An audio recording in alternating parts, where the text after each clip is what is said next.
Well, thank you for staying with us on the AM show. Time now for our big stories.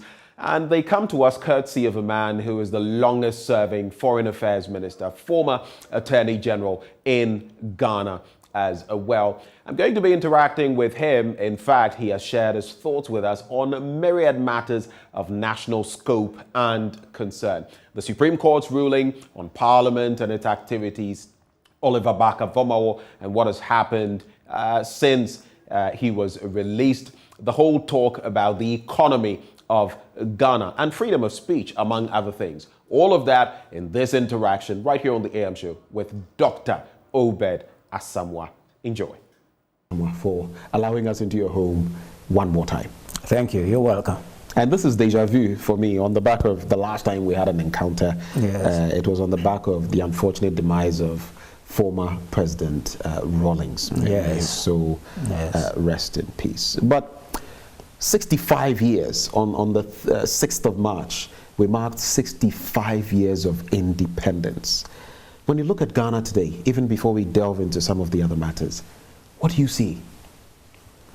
Well, I must say that it is quite disappointing. You know, we haven't made much progress, particularly if you look back to Nkrumah's time, when we were making progress on several fronts. I remember at that time, you could buy television sets made in Ghana. You could buy fridges made in Ghana. You know, so Kwame Nkrumah believed in two prongs of development. One, import substitution. Two, adding value to the goods that we produce. So even at that time, we started making chocolates. Right. Yeah, you know. And the electronics, was it Sanyo? All of those were, Sanyo was in the system. Yes, I recall. in the system. They were also making those box radios. Yes, yes. And all of that. And you know that Ghanaians in those days, and maybe even up to now, believe in some of these provisions like corned beef and, and milk and that sort of. And Kwame Nkrumah started producing corned beef. And we were also producing milk and things of that nature. We were sourcing meat from up north. Yes. And you know, converting them into corned beef. Exactly, and all of that. exactly. You know, all of a sudden, all of those things have disappeared. And we have not made any progress. You know, yesterday I had some problem with my borehole. And with the borehole, you have to have some filters. You know, when you pump the water, you have to have filters that will filter the water, you know. And then there was some problem with the filter system. And they went looking around, and there's no such thing manufactured in Ghana. These are simple things. How come we can't manufacture things like that? So in other words, you have to import it? Yes. These things are imported. I was just surprised. And this is simple. These are the kind of things the Chinese produce in a matter of minutes. You know, so we have not really developed the technique of being productive. You know, we are still really a nation that consumes what others produce. You know, so this is the thing. Why it has been like that, only God knows. But it's not anything new. I mean, your own administration that you have served under, we've seen all of these things even through the PNDC era. We've been pretty much dependent on imported goods. And today, later when we talk about the economy and how we are facing challenges with the CD and all of that, we'll bring that in. I interacted with someone a few days ago who said that for him, our leaders throughout the Fourth Republic have not been visionary. In fact, they've not been visionary enough. Do you think that is part of the problem, that our leaders have not foreseen what maybe the likes of Nkrumah foresaw? Well, I think to some extent, but you know, we must look at the particular case of President Rawlings. At the time he came in, all these goods, everything had disappeared.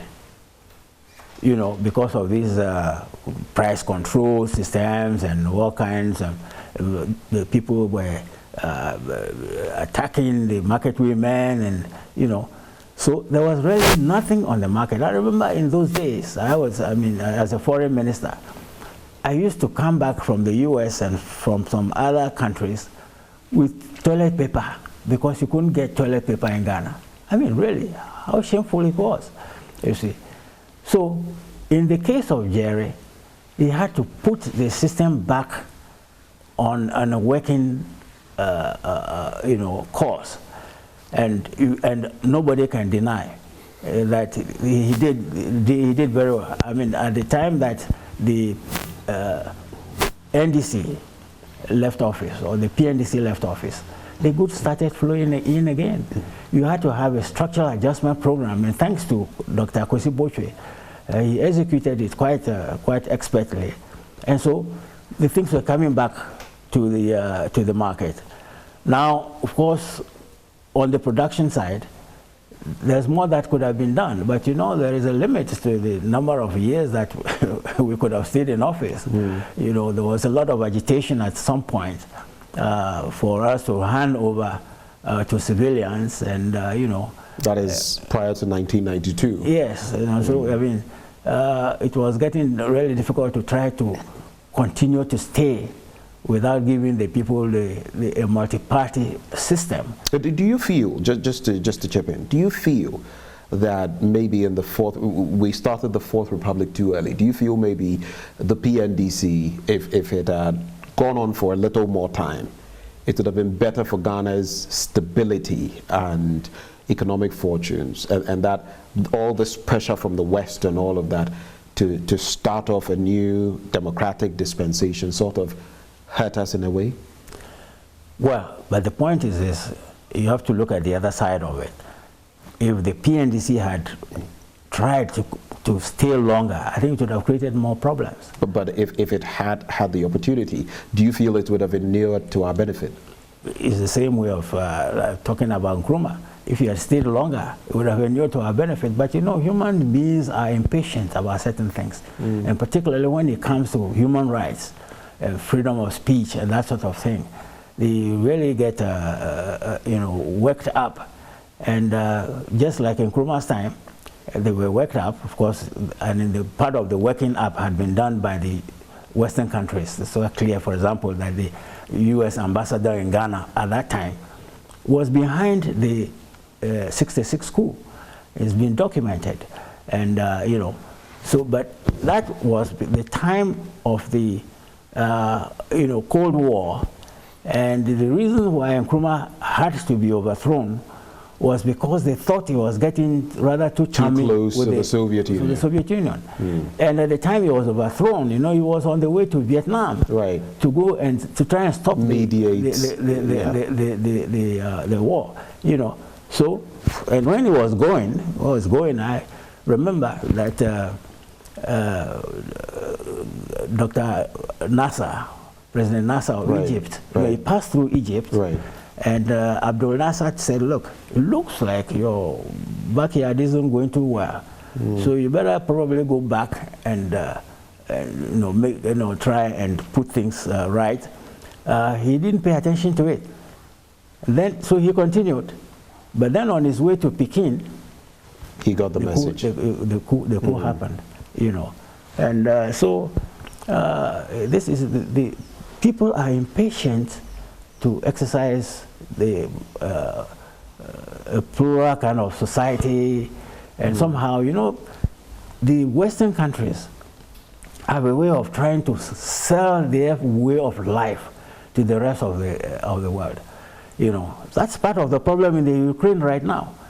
They have controlled the whole of the Western world, and they want to control the Soviet Union as well. And of course, if you don't know the history of the Soviet Union, you don't go. And there are antecedents. Just because you bring in Ukraine and Russia, we all know of the historical antecedents, the collapse of the Soviet Union, Yeltsin leading to Putin, his ambition, and all of that. But we also know about the fact that there were some unwritten agreements about not encroaching on the other's territory. NATO remained, but has that been a crucial part of the problem we find in Ukraine? It's leaning towards becoming a member of NATO. When it comes to big power politics, they don't respect the rules. Now let me tell you something. Assuming, for example, the present government gets into an agreement with Russia for the Russians to come and place intercontinental missiles in Ghana, Ghana will be bombed by the next minute by the US. They won't have intercontinental missiles sitting across the Atlantic aimed at them. And you know what happened with Cuba? Yes, the Cuban missile. Yes. So the Americans have been doing it. And the Americans have caused a lot of coups in the Latin American countries in order to safeguard their security, their concept of security. Now, are they the only ones who have a right to think of what is safe for them? The Russians also have the right to think of what is safe for them. And you've created this NATO. The NATO is an anti-Russian organization. It's intended to contain Russia, and it's intended to be used against Russia in the case of war. And you want them to sit there and for you to... Is it just Russia? I mean, the Soviet Union has collapsed. It's defunct. It's no longer... And in fact, from Lithuania to Poland to Estonia and all of those countries, they have formed, their own governments, a lot of them leaning towards democracy, not like what we had in the former Soviet Union. Some would ask, don't these countries have the right to determine which way to go, self-determination? What do you say to that? There's a limit. You see, for example, Poland and the others have joined NATO. The Russians, they cannot contain all those countries that belonged to the Soviet Union, So they know there's a limit to their power. But when it comes to, say, Georgia and Ukraine, Ukraine is next door to Russia, and they have made it clear they don't want NATO next to them in Ukraine. They made it clear on so many occasions, and everybody should have listened to it. So whose fault is this entire scuffle? Is it America? Is it NATO? Or is it Ukraine? I think the Western countries and Ukraine. Ukraine should have realized that there's a limit to the freedom that they can wield, and that the Russians would not tolerate NATO having a base close to them. They should have known that. It's quite... In the midst of all that logic, the 1962, I think, Cuban Missile Crisis was not bloody. It was a lot of threats here and there, and it died a natural death. But we have, in this instance... But don't forget that... Downright war. Yeah, but don't forget that even there, it was negotiated. The peace was negotiated. The Russians withdrew their missiles, but the U.S. were made to withdraw also from base in Turkey. Right. But that part was not... Indeed. In this instance, negotiations have come post the war, the start of the war. But in the midst of all these justifications, and you read extensively from both sides, people are dying. Millions of Ukrainians have been displaced on their own continent, a lot of them in Poland. Thermobaric weapons, which the UN does not necessarily sanction, have been used in Ukraine. A nuclear plant has been targeted, though the Russians say it wasn't. Hospitals, recently, a maternity ward, children dying. Sometimes there are ceasefires, and then before you realize it, the Russians are back at it. I mean, there have been so many things. Recently, a theater with over 1,000 people in there was bombed. When you look at these dynamics, does it? The Russians have denied some of these accusations.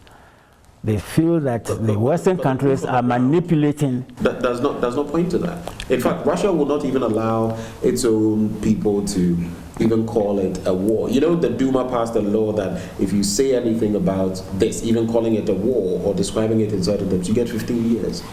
If the Russians were that open, why would they, for example, clamp down on them? There's a limit to the openness that you can have. The same happens even in the United States. You can't go to the United States. Look at what happened to the Congress. Right. At the time that, what's his name, Trump was leaving, and then there was an invasion of the Congress. Was it tolerated? They didn't tolerate it. There's a limit to what you can say.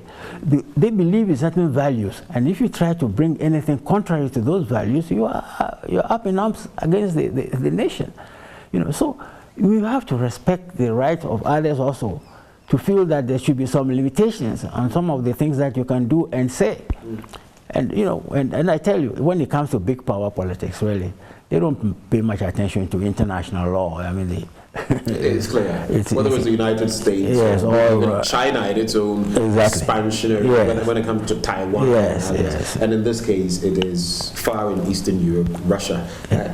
Do you see any end in sight to this? And again, what do you see being the real impact of this crisis on our very own Ghana? Fuel prices and all of that have been affected. Well, I mean, the end will be a peace. All wars end in peace. And the peace will have to be negotiated between the Ukrainians and the Russians. And the sooner the Ukrainians realized that it's an equal match, really. Russia is against them. It's an unequal match.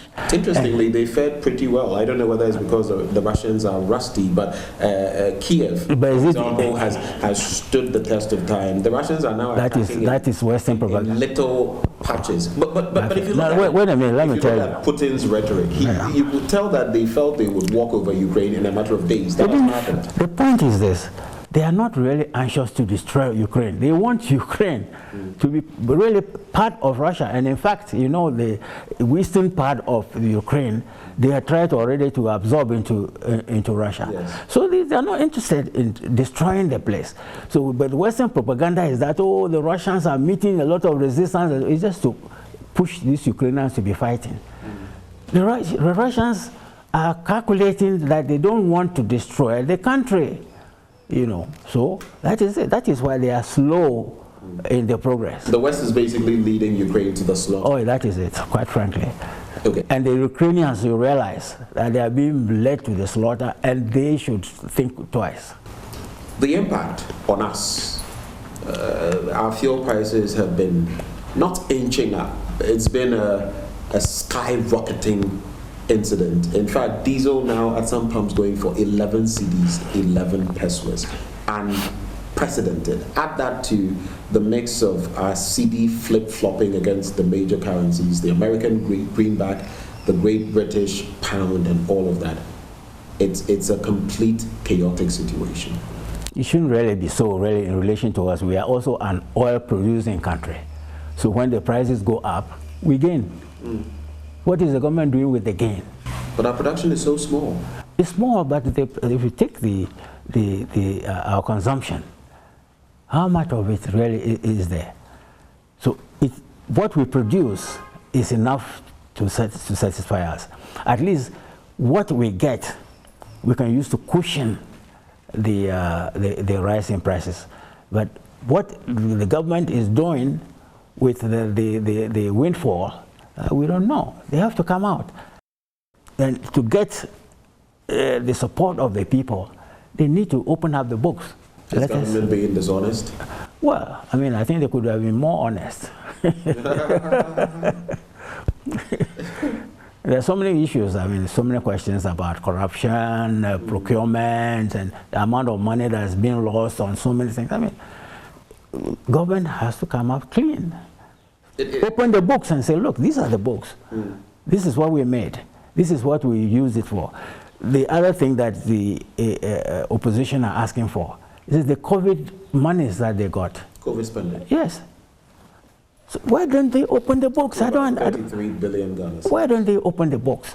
And why, for example, as you say, they are now doing the economic conference somewhere in Aburi Hills or something. Yeah, why is it only them? Why don't they have other people to come and contribute? But they have said that they have the men and the women to do this. So if there's anything that they are going to, rack their brains and come up with solutions for Ghana? Do they necessarily have to involve, let's say, the MDC? Well, those men and women, where are they? I haven't seen them. You've not seen them? Of course, where are they? The likes of Ken Oforiatta, there's the chairman of the economic management team, Dr. Mahamudu Bawumia, an ace economist himself. And Ken Oforiatta says... have all of these people in there, and you're saying you don't see them? Yes, of course. Ken Oforiatta says the country... is there, Dr. John Kuma? Ken Oforiatta says the country is broke. He's managing it. How come it is broke? How come it is broke? And allow Bawumia to say all kinds of things. Don't you see how quiet Bawumia is? He's been used too much, and I think he begins to see the possibility that he might be a presidential candidate, and a lot of the things he's saying now will be used against him. You know, so he's slowing down. You know, in other words, you're saying he's shying away from the economic discourse? He's obviously. I mean, in any case, because he's playing into his own. He's shooting himself in the foot. I mean, you talk about economic fundamentals and whatnot, and they will show you in the exchange rate, the exchange rate movement will show you up. Fundamentals will expose you. Haven't they exposed him? We are now, well, the cedi is now at about 8 cedis to the dollar. It's just about 8 cedis. It's the worst performing currency on the continent, and at the same time, we have some of the highest fuel prices, even in the sub-region. But just to find out, what would be your proposals? You've worked with the likes of now Professor Kwesi Botry. When you look at some of what you did then, even with structural adjustments in the 80s, coming into the 90s where we had a democratic dispensation, what would you like to see as an elderly statesman in the country when it comes to dealing with our CD problems and arresting the skyrocketing prices of fuel products? We have to spend less. Spend less? Yes. You know, for example, I mean, this e-levy, the indications are that they want to raise the e-levy to use it as a collateral. As a bond? As a bond. You know, why that? Why do you want to go into more debt? The debt will be paid by you and I in the next few years. So I think they have to spend less, and they should sit down and be more realistic about what is possible and what is not. Others have said that the solution is going to the Bretton Woods institutions, specifically the IMF. What do you make of that? Actually, I wish we didn't have to go to the IMF. But do we have to? Where we are now, I think we have to. We have to go to the IMF? Oh, yes. They will lower our sights in terms of expenditure and say, look, you can only manage so much. We can give you so much money. You have to manage within the limits of what we are going to give you. And I think there's some kind of, that kind of discipline is necessary. It's unfortunate that we have... It will make us tighten our belts. It may affect even public spending, the payment of salaries, even the recruitment of others into the public service and all of that. Is that really where we want to... Well, what is worse? You incur more debt. You are between the, you know, the rock and the deep blue sea. So you've got to make an option. You can't continue. So why not do then what others say? Let's finance it locally and not incur more debt, aka the e-levy. But the e-levy is going to be an extra imposition of a burden on a population that is already overburdened with taxes. So you've got to be careful. And in any case, to get that, you've got to negotiate it. This idea of trying to, you know, get it maybe by having decisions that will give the government a majority, or, I mean, it's not going to work. They really have to sit down and talk to the opposition about this matter. And the opposition, obviously, they also realize they need revenue. I mean, when they come in, if this government falls now and they come in, they need revenue. Yes, so where are they going to get the revenue from? So I think it is possible to negotiate some kind of level of e-levy that is not too onerous, and which is acceptable. So, in other words, you're not totally against. No. I believe that. But maybe the rate is what you're looking at. I believe that we need to raise more revenue. That's one way or the other. And I think the e-levy is about the only way you can do it now. But the level, I think, is too high. So, Doc, our economy, it is clear, is in distress. But we also have a peculiar parliament. The first time we have a hung parliament, so to speak. How do you feel both sides can come together to, as you lawyers would say, find some common ground, be at idem, so that the country can progress? Because as it is, even government business is not heading anywhere. Well, it's because, we are not using the power of consensus. You need to build consensus. And to build consensus, it means that you have to give, part of it. Yeah, you make concessions. That's all. But what we are finding out is that the government wants to win at all costs. And without the numbers. Yeah, without the numbers. And so we are having all these cases and these decisions and things which are problematic, So I think that we need to sit down and talk to each other. Without that, I think we are in a mess.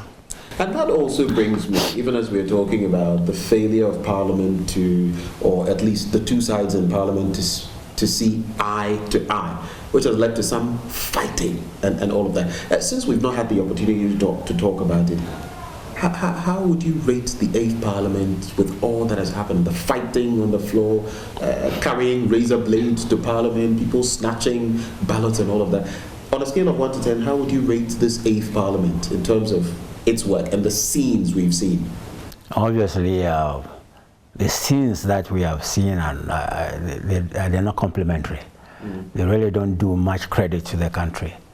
But it's, again, because of the attitude of wanting to win at all costs. So if you don't have the numbers, you want to see that a deputy speaker comes to vote. When that position is not very clear, that they can do that, so that is it. If we had taken the attitude of let us consult, let us agree on certain things, we won't be having what is happening. We wouldn't be there. So what would your rating be? If you were called upon to rate the 8th Parliament as of this point, from 2020 till now, on a scale of 1 to 10, what would you score them? It's very difficult. I would score 50-50. Right, so because in some respects, some of the fracas was intended to correct mistakes. So I mean, it's unfortunate, but some of it had to happen. So. And that leads to, of course, now the petition, because this matter had kept coming up, on the back of which there had been the trading of fisticuffs and all of that in Parliament. Should deputy speakers vote? Justice Abdullahi took the matter to the apex court, and the Supreme Court delivered its ruling, a unanimous decision saying that yes, on the back of the law, the spirit and the letter of the law, these members of Parliament who eventually serve as speakers are members of Parliament. They represent constituencies. Honorable Asamoah represents Fomena constituency. Joe Sewusu represents Bekwai. Why prevent them? And so the Supreme Court has said that they should vote. What's your take on that? I think that the Supreme Court is wrong, because well, that's what I'm going to say. The Constitution tries to make a delicate balance between 3 competing values. 1, the right of representation. But at the onset, the Constitution creates certain limitations on this right of representation. For example, in a conflict of interest situation, you're not supposed to, no member of Parliament is supposed to sit on an issue that involves him. So conflict of interest is a limitation on the right of representation. Right. Then the Constitution also prevents the crossing of the carpet. You can't cross the carpet. It used to happen in the past. And the Constitution that we have now is intended to stop that business of people crossing the carpet, from time to time. And then we must not forget one thing, which is very important: the right of the MP to abstain. That is very crucial, because that affects the issue of the standing order, which says if you are a deputy speaker, you cannot vote. Because you see, if you take the individual MP, an issue will come to Parliament, then he can say, I'm abstaining. I'm not voting on it. Right. Now, so nobody is suggesting that that is unconstitutional. So that position is intra-virus. It's within the law. Not ultra-virus. It's not ultra-virus. Now, the standing order, which says we collectively decide that when you are a deputy speaker, you must not vote. How can that be ultra-virus? If the individual can take that position and it is intra-virus, but the collective, in their power to regulate the proceedings of Parliament, they have that absolute power. They say that, look, we are deciding collectively that if you are a deputy speaker, you don't have the vote. How can that be ultra-virus?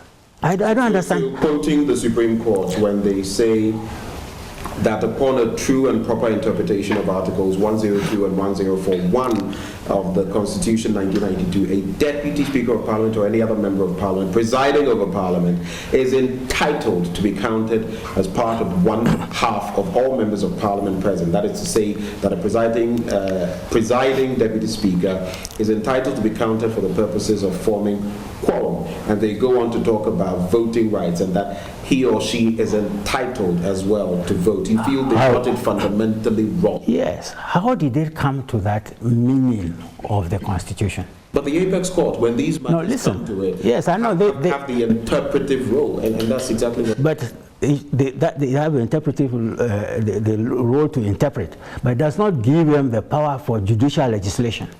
You see, which is what? How do you? Which is, look, if you give a decision which is per incuriam, just because you have the power to interpret, then of course you are creating judicial legislation. The court has become like a legislator. Now, the point is that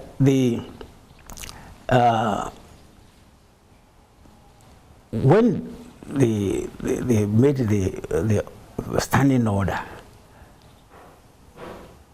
everybody has been supporting that standing order. And that standing order really, as I say, is a collective decision that if you are a deputy speaker, you don't vote.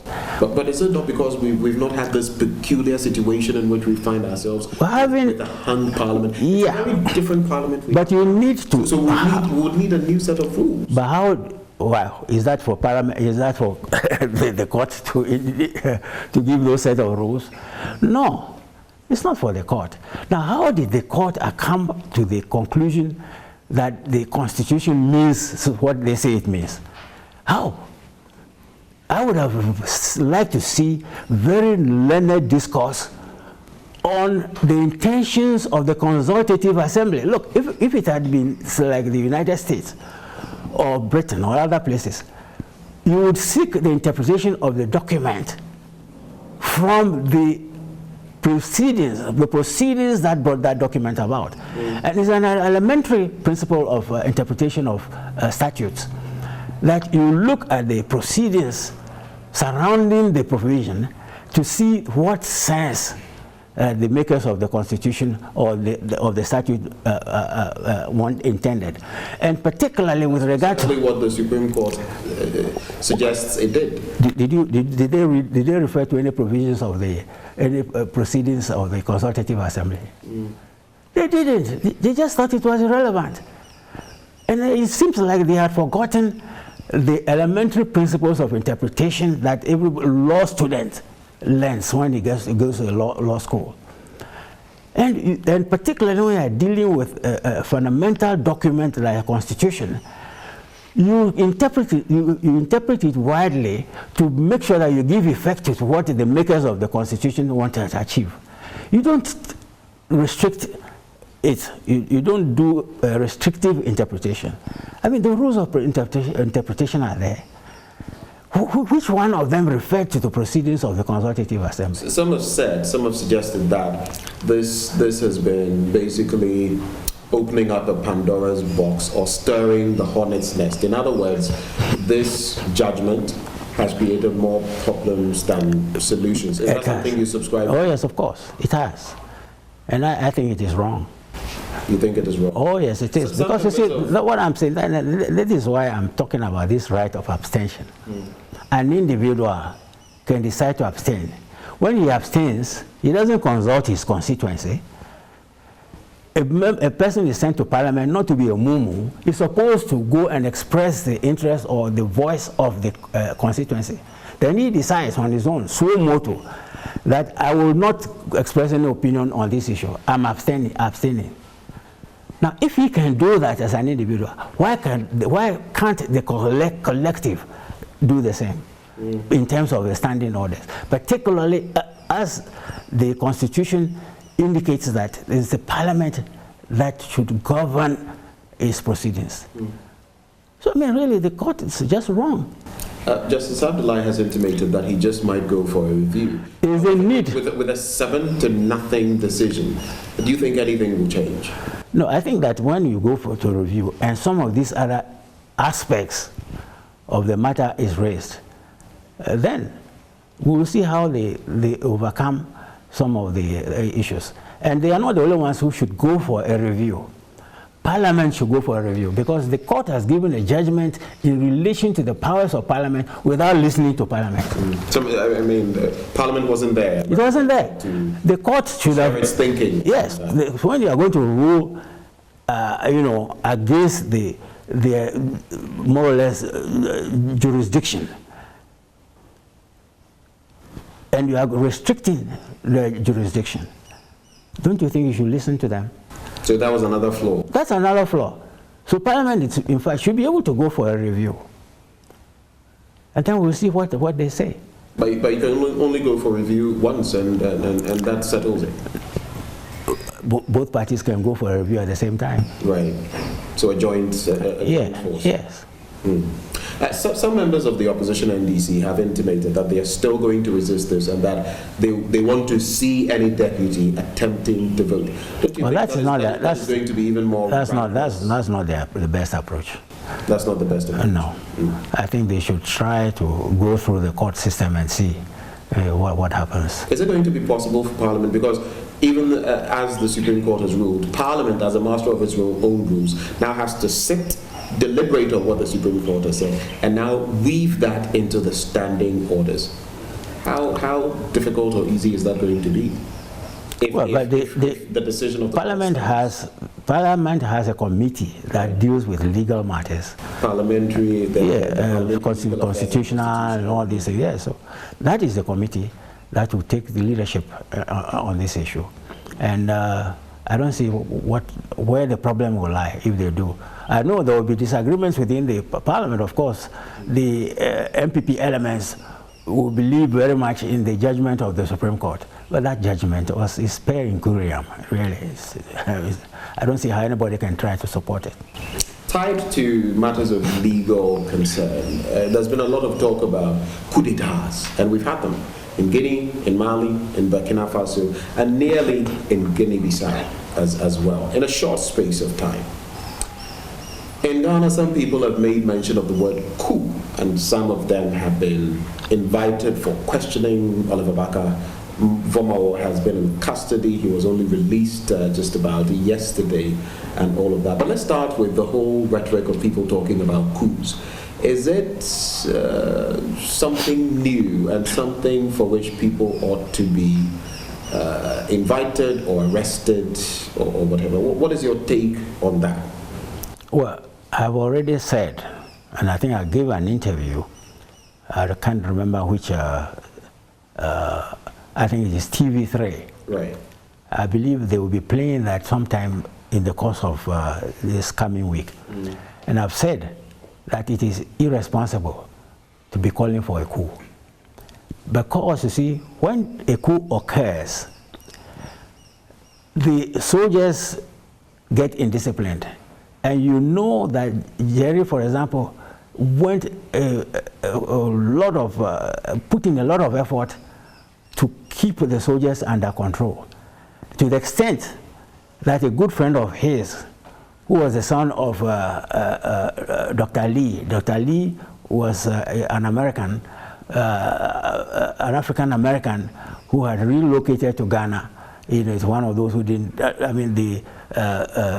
One of those who didn't like the system, the U.S., the discrimination and the rest. He relocated here, and the son was a military officer, and he was in the army. I think I've heard that story. Yes. Right. Now when the coup occurred, Jerry's coup occurred, he went around shooting people.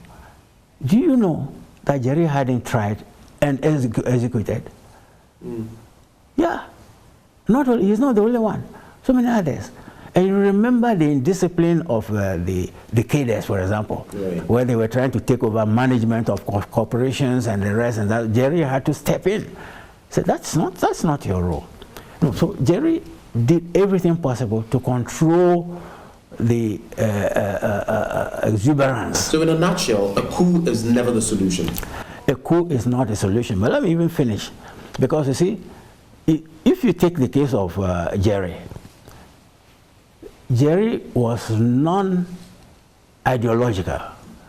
So he went for the best brains that he could get. Right. So you had a situation where in his government, we had Kufuor was there, then you had PV was there, Captain Chikata was there. Right. PV and Captain Chikata were clear CPP elements. And then even I was there. I was, my original allegiance was to the Togoland Congress, So he picked the best brains he could get to run the government, Now, you could have had a situation like Asamoah did, where he had all kinds of characters, and his government was run down. And you got to the extent where he wanted to continue his rule by Unigov. Try to force the union government business. So I mean, that is then of course the situation has changed from the time even Jerry did his coup, because right now the Western countries and the international financial institutions will carry out sanctions against you if you make a coup. Right. You won't get any money. So you want to improve the lot of the people, and now you don't get the money, you worsen the lot of the people. So it's irresponsible to be talking like that way. But I don't believe that kind of, you have to distinguish between youthful exuberance and serious coup but planning. any talk of a coup, I mean, how are you going to be able to tell that this person is serious and this person is not serious? We have investigative agencies, and you should be able to see someone who is talking about a coup. You should be able to go behind and find out whether, in fact, he is making preparations for a coup, or he's just expressing his youthful exuberance. No, you don't go arresting people just because they have talked about a coup. No, you've got to make sure that you have evidence that shows that they have serious purpose. How high is the liability or the proof that is required in such instances? Because if you look at it, Oliver Asamoah, posted some things that even the lawyers have called reckless. On the back of the e-levy cake, yes, that the majority leader had at his birthday party, whether it was given to him or otherwise, saying that on the back of this, nonsense, so to speak, I would lead a coup myself. I'm paraphrasing, and a few things, useless military and all of that. But the same lawyers have come out to say that this was reckless outburst, yes, reckless outburst. Yes. But is that enough on which to hinge a verdict of treason felony? No. Treason felony? It is not. In fact, on the contrary, you are making him even more popular. By going making him popular. Yes. And you are making people believe that, in fact, there is something in what he's saying when he's just blowing hot air. I think that they have been too sensitive. Government has been too sensitive and been too eager to arrest instead of trying to see how we can correct somebody who doesn't seem to understand the situation and who is going astray. Asamoah is a student of the law, in fact, at Cambridge University, of all places. And would you say he doesn't know, he doesn't understand what he was saying back then? And again, I'll go back to the bit. Do you feel the state has enough evidence? Because again, like I was saying, just as with a murder charge or something, you must prove beyond reasonable doubt. Do you feel the state has an ironclad case to be able to push through this bit about? I don't think so, unless maybe they are coming up with something that I'm not aware of. Unless they are coming out with something that I'm not aware of, the evidence that we have so far is not enough to try to arrest and prosecute him for trying to make a coup. You say the state has become too sensitive, yes. But any leader, especially if you think of the domino effect and the fact that there are coups in the sub-region, even as close as the northern belt of the country where Burkina Faso has fallen to a coup d'etat, would you still think this administration, or is it that just that leadership is too afraid? I think leadership is too afraid, and leadership is not being sufficiently wise. The leadership should know that in the present circumstances, a coup will not succeed because it will be nipped in the bud by the Western countries of the economic power. So because somebody is talking. It still happened. I mean, look at other countries. It has happened. The leaders have been under house arrest. Some of them have been forced out of. How come? So the coup has happened. The leaders are no longer at post. In those countries, things are a little different. Here, our soldiers are very highly educated. I'm sure they appreciate the atmosphere, and they are not likely to get into a reckless venture. Doc, now that we're done talking about the Oliver Barker-Asamoah situation and talk about coups and all of that, and some people also feel that genuinely we're getting back to the era of the criminal libel law, where when you speak about goings on or speak against government, you're singled out for some treatment, if you like, unpalatable treatment. What do you think about that? Well, when the criminal libel law was repealed, at the time the criminal libel law was there, I supported it and I defended it, But, people were using it for politics, and in the end, they had the criminal libel law repealed. But there was an aspect of the criminal code which puts you in danger if you say something that brings the government into disrepute. I don't have the exact wording. Yeah, so the repeal of the criminal libel law was not complete. The victory was not complete. Not until that aspect is looked into, anything you say that discredits the government opens you up to prosecution. So as it stands now, some of the reactions that have come through from government's quarters, do you feel government is being overbearing when it comes to responding to some of these people? I think the government is just being too sensitive. That's you can, in the United Kingdom, I think, for example, criminal libel law had been there for ages, but they never enforced it. You see, and I think that there should be some kind of forbearance, on the part of government, and that one should act only really when there's real damage to government or some real risk of a military coup, Doc, I'm going to be naughty, and I'll do this. I know you may not be familiar with all the facts, but as a former foreign affairs minister, if I'm correct, I just want to ask you what your take is on the situation concerning the Bulgarian embassy that was razed to the ground. Do you have an opinion on it? Well, I really don't know the full facts of that case, but the indications are that the Lands Commission is saying the Bulgarians had acquired a valid title to the land, in which case they have superior title, and nobody else should be there. If somebody else is there, this is where the government should have the courage to deal with that person. Because this person has basically put us in a sticky situation. We've basically invaded Bulgarian territory. Well, this is it. There are so many allegations, for example, of properties which belong to government are being acquired by persons connected with government. You see what I mean? So it is likely that that particular individual has some good connections with government. That is why he continues to exercise authority over the land. Otherwise, it shouldn't be so. So the government should be able to stop him. Now that that has happened, what is the quick solution to prevent a diplomatic row? Well, I mean, the government should step in and tell that person to quit. And if it means that some compensation has to be paid to him or something, fine. Let's as we talk about our national life, come later this year, feeding into next year, both parties, the MPP and the MDC, are going to be selecting their leaders for another political showdown in 2024. First of all, what do you think are the fortunes of the party that you have been with, the NDC? What do you think are the fortunes of the party going into 2024 if you look at the MPP's performance today? Well, I think that if the NDC can put its house in order, and it's a tall order, because they have a lot of loose ends that they have to tie up.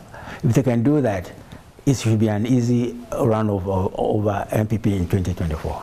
It should be an easy one. I mean, the economic fortunes could change in a matter of days or weeks. And when that changes, like Sir John of blessed memory would say, fear delegates, fear voters as well. The voters can switch. Yeah, but how are they going to change? You need to get the E-levy. And to get the E-levy, you need to get the opposition to help you to get it. How are you going to take credit alone for that? Right. No, so I think that they have committed enough errors really for the country to see them out. And look at it after all. Look at the first round, the vote that President Akufo-Addo got.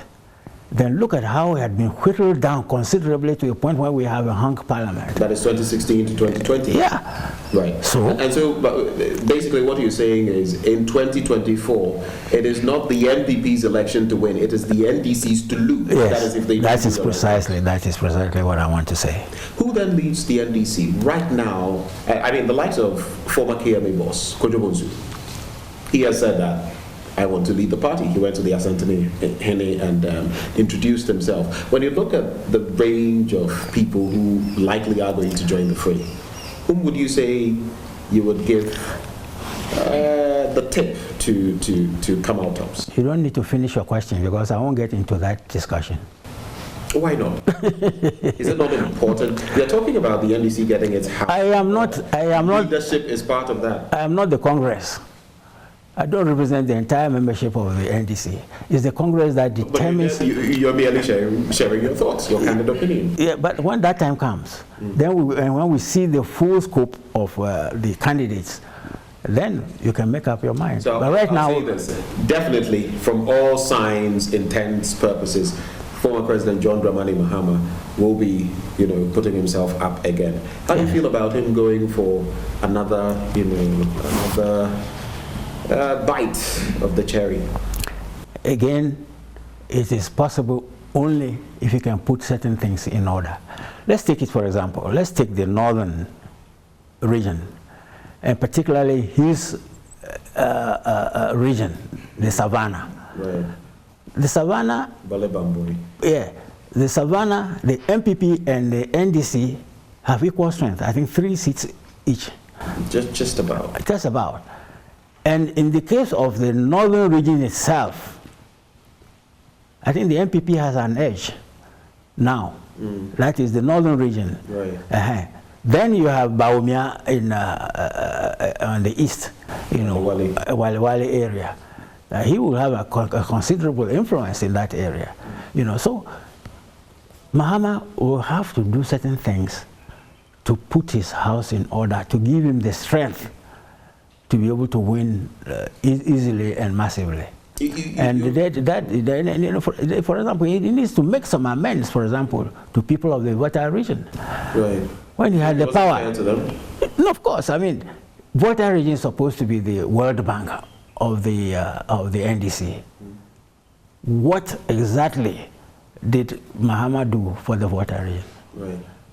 So you remember in the last election, he didn't get the kind of votes that Jerry and others were getting, 80–90% kind of thing. He got a very reduced. They lost their seat in Ho. Yes. As well. Yeah. So, and then they lost the seat in Hohoi. Hohoi, right? Yeah, Hohoi. Yeah. You know. So, right. he's got some homework to do. But you appear to have concluded that the MPP will go with Dr. I said, looking. No, not necessarily. But the way you put it, I mean, do you think he's in pole position for the NPP? Oh, I think he's obviously an attractive candidate for them because he's number 2 to Nana Akufo-Addo. Alan Kyerematen is good. Exactly. Now, so Alan Kyerematen is a factor to consider. And it is likely he could also win. Now, if he does, it poses a problem for the NDC in the central region because his mother side is from central region. So, can the NDC hold the central region against Alan Cash? Right. Can they? But on the present evidence, the lady who is a running mate to Mahama lost the central region in the last election, lost her own constituency. So, don't you think some? Yes. So it means that there has to be some fresh thinking. So you think, for example, that in 2024 the NDC should not still go with Professor Nana? Oh no, I'm not saying that. But there could be some other amendments that we could make that will make us succeed.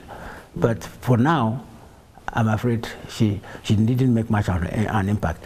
The impact that the NDC made was mainly in the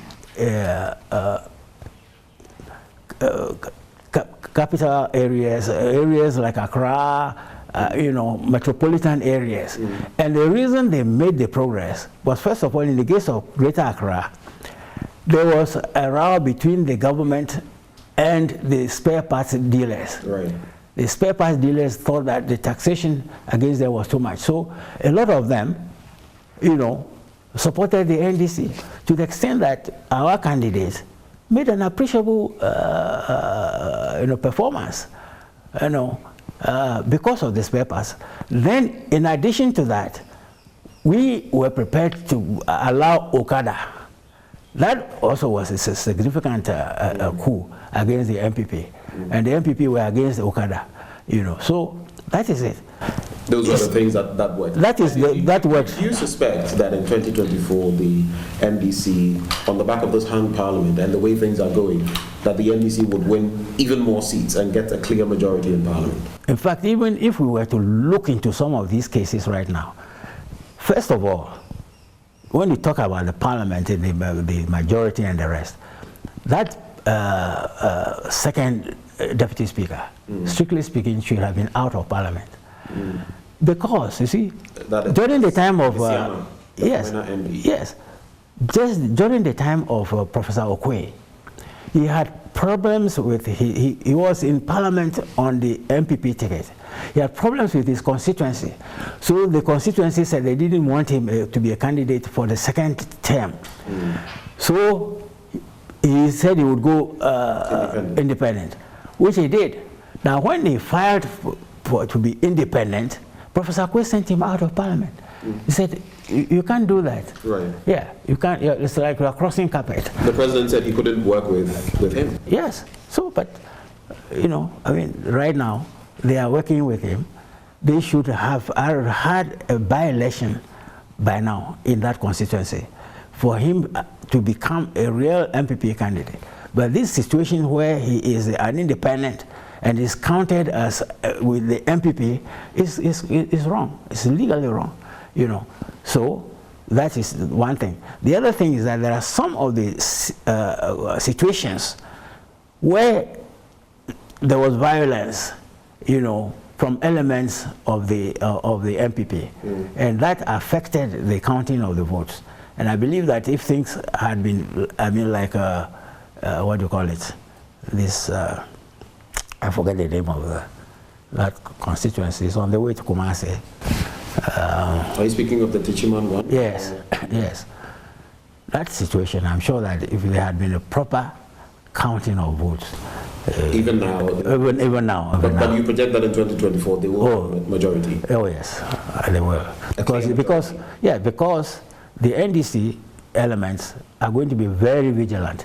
Nobody is going to bully them there with their guns or anything like that. Yeah, I think. Well, I think and it's not the only place.